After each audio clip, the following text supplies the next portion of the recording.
Welcome students. Today our topic is transmission line parameters. Before go to transmission line, we discuss some like a constant of a transmission line. A transmission line has a resistance, inductance and capacitance which are uniformly distributed along the whole length of the line. Before we pass on the method of finding these constants for a transmission line, it is profitable to understand them through. Like if we have a model of a transmission line it is containing the resistance, inductance and capacitance and it is the impedance or we can say that the load of a which is connected on that transmission line. Now when we talk about the resistance, it is the opposition of line conductors to current flow. The resistance is distributed uniformly along the whole length of the line as shown in the figure. However, the performance of a line can be analyzed conveniently if distributed resistance is considered as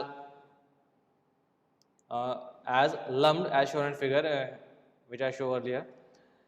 When an alternating current flows through a conductor, a changing flux is set up which links the conductor.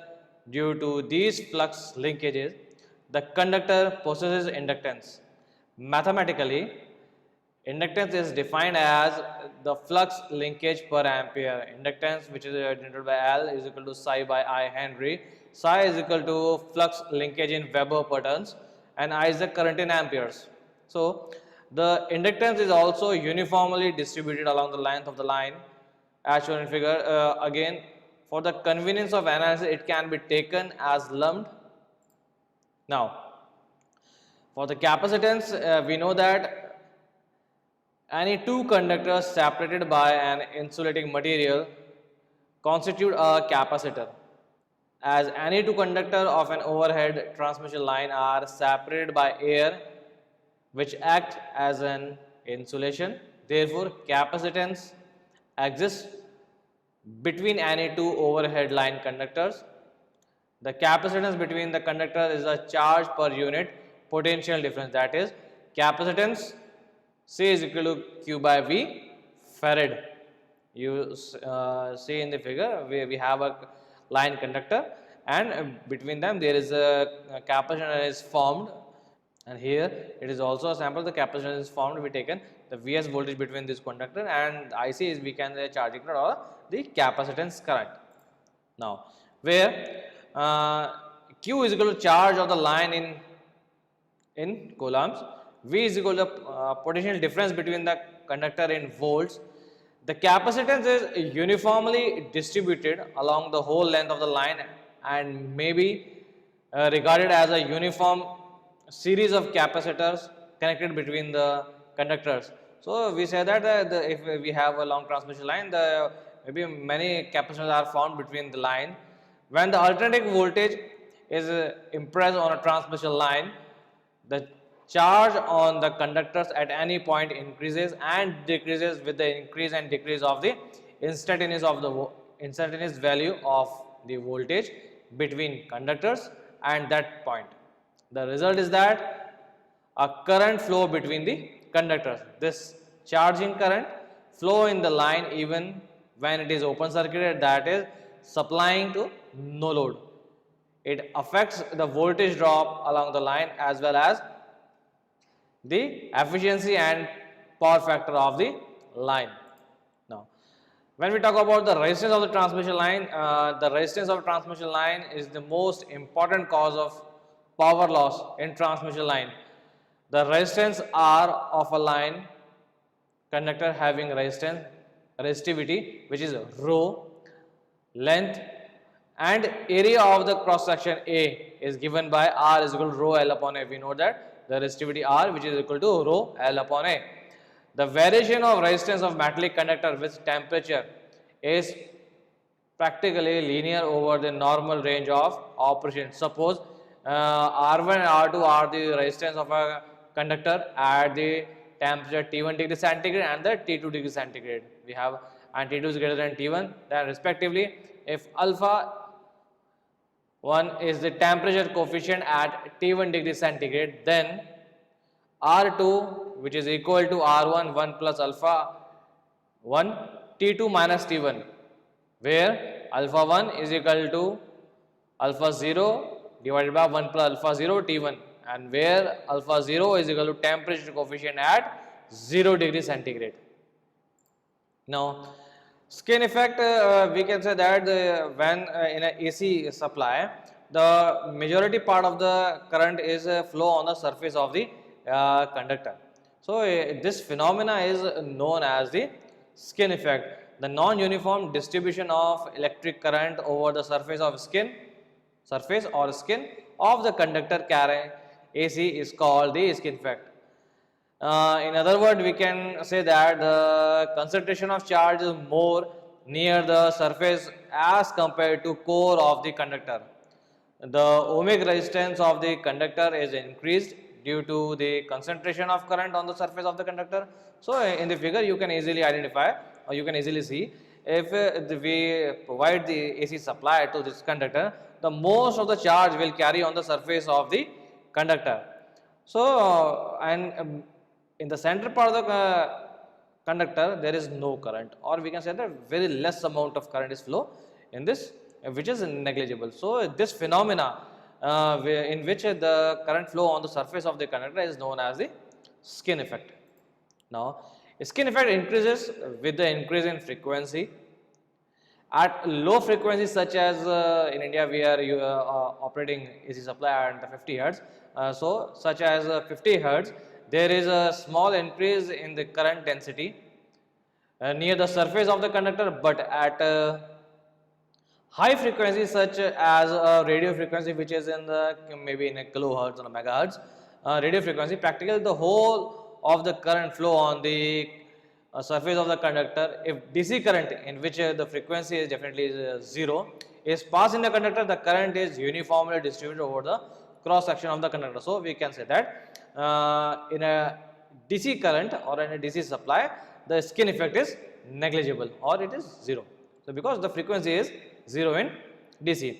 Now, the factor which are affecting the skin effect, these are definitely, the first one is frequency, then skin effect increases with the increase in frequency, and in AC supply it is also decreasing with the decrease in frequency. Diameter, it increases with the increase in diameter of the conductor. If the diameter of the conductor increases, then the skin effect increases, because the current flow on the surface of the conductor, then when the diameter increases, then it is increases. The shape of the conductor, skin effect is more in the solid conductor and less in the stranded conductor, because the surface area of the solid conductor is more. It is clearly seen that in the stranded conductor the diameter of the per conductor is very less. So, then these less diameter conductor and make some stranded conductor. So, in that case the skin effect is very low as compared to solid conductor. And when we talk about the hollow conductor, so it is clearly said that in the hollow due to the skin effect we are using hollow conductor. Then the type of the material, skin effect increases with the increase in the permeability of the material. Now, the Ferranti effect is a phenomena in which when in the condition of very light loaded or in a no load condition, we get the higher voltage than at the receiving end than the sending end voltage. So, this phenomena is known as a Ferranti effect. The effect in which the voltage at the receiving end of the transmission line is more than the sending end voltage is known as the Ferranti effect. Such type of effect mainly occur because of light load or open circuit at the receiving end.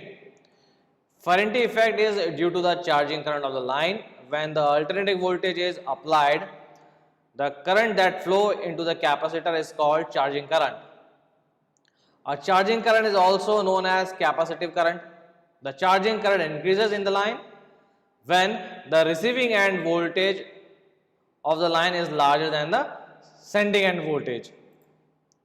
Now, the question arises, why Ferranti effect occurs? Why did it happen? Why we receive higher voltage at the receiving end than the sending end voltage? Because it is should not be happen. There is some losses will have to be there. So, Capacitance and inductance are main parameter of the line having a length 240 kilometer or above. On such transmission line, the capacitance is not concentrated at some definite points. It is distributed uniformly along the whole length of the line. When the voltage is applied at the sending end, the current is drawn by the capacitance of the line is more than the associated with the load. Thus, at no load or light load, the voltage at the receiving end is quite large as compared to the constant voltage at the sending end. Now we are discussing about the corona effect. In high voltage power transmission, an immense power delivered through the conductors. When the power transferred through a conductor, a voltage impressed between the conductor and air will create a capacitance of the line.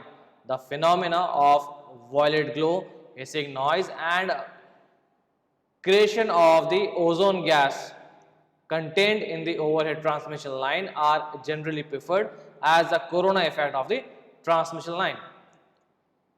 The effect of corona provides terrible effect for the transmission line system.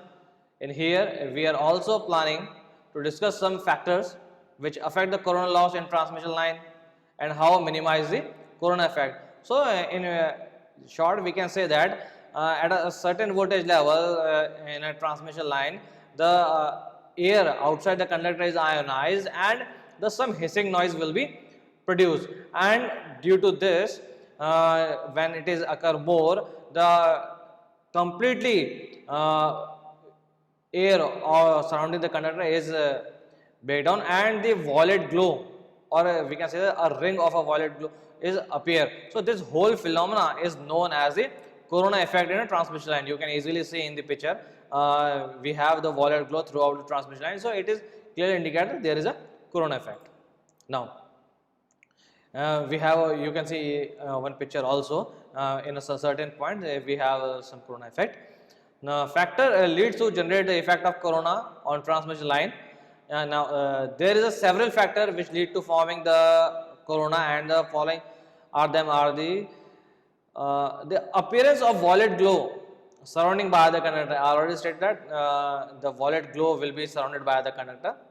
Hissing noise or a hissing sound generated from the conductor, radio interference communication, production of ozone, or there is a power loss in a transmission line. So these are the factors lead to generate the effect of corona in transmission line. Now the disadvantages of the corona are the formation of corona leads to energy loss in a transmission line. Due to the corona loss, this reduces the efficiency of the overall system. It generates ozone which is harmful for the outer atmosphere. Due to the loss which occur or due to the transmission line, the voltage drop can happen, and this also lead to the low voltage regulation. So we need a better voltage regulation, and due to the corona there is a low voltage regulation. So now the factor affecting corona are it is the atmosphere, as corona is formed due to ionization of air surrounding the conductor. Therefore it is affected by physical state of the atmosphere. So in a bad weather or in a stormy weather and in a rainy season, this will be more. Conductor size, the corona effect depends upon the shape and the condition of the conductor. If it is a rough irregular surface, it will rise to the more corona, or the corona effect will be more, or it is a smooth, so then in that case the corona effect will be less. Now spacing between the conductor, if the spacing between the conductor is made very large as compared to their diameter, there may be corona effect. It is because larger distance between conductor reduces the electrostatic stress at the conductor surface, thus avoid corona formation. So if the spacing between the conductor is large, then the corona effect is very low, and if they are too close, then it will be high, or it will be definitely appear. And line voltages greatly affect the corona. If the low voltage, there is no change in the condition of air surrounding. If the line voltage increases, it is a chances to the air surrounding the conductor get ionized, and it will be the insulation of that air will be break down. Now we have the certain advantages of the corona, like that due to the corona formation, the air surrounding the conductor became conducting, and hence the virtual diameter of the conductor increased. We can say that the virtual diameter of the conductor is increased. The increased diameter reduces the electrostatic stress between the conductor.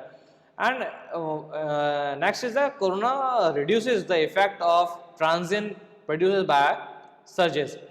And when we talk about disadvantages, the corona is accompanied by the loss of energy. I already said that it produces ozone and it draw by the line current due to non-sinusoidal and hence non-sinusoidal voltage drop, and it have a poor voltage regulation. Now, method of reducing corona are by increase the conductor size. By increase the conductor size, we can reduce the corona effect, and by increase the conductor spacing. If we done the appropriate spacing between the conductor, then the corona effect will be very low. Now, when we talk about the classification of the transmission line, we have transmission line. We have three types of transmission line, which depend upon the length of the transmission line. These are the short transmission line, medium transmission line, and the long transmission line. A transmission line has a three constant. We know that these are the resistance, inductance, and capacitance, which are uniformly distributed along the whole length of the line. Now, when we talk about the short transmission line, when the length of overhead transmission line is up to 50 kilometers and the line voltage is comparatively low, we can say they are below 20 kV, it is usually considered as a short transmission line. Due to smaller length and lower voltage, the capacitance effect are small and hence can be neglected. When we talk about the medium transmission line, when the length of the overhead transmission line is more than 50 kilometer up to 150 kilometer and the line voltage is moderately high 20 kV to 100 kV, it is considerable as the medium transmission line. Due to sufficient length and voltage of the line, the capacitance effect are taken into account. When we talk about the long transmission line, when the length of the overhead transmission line is more than 150 kilometer and the line voltage is very high, more than 100 kV, it is considerable as a long transmission line. For the treatment of such a line, the line constants are considered uniformly distributed over the whole length of the line, and rigorous methods are employed for the solution. Now, that's all for today. We are discussing about these transmission line parameters in next class.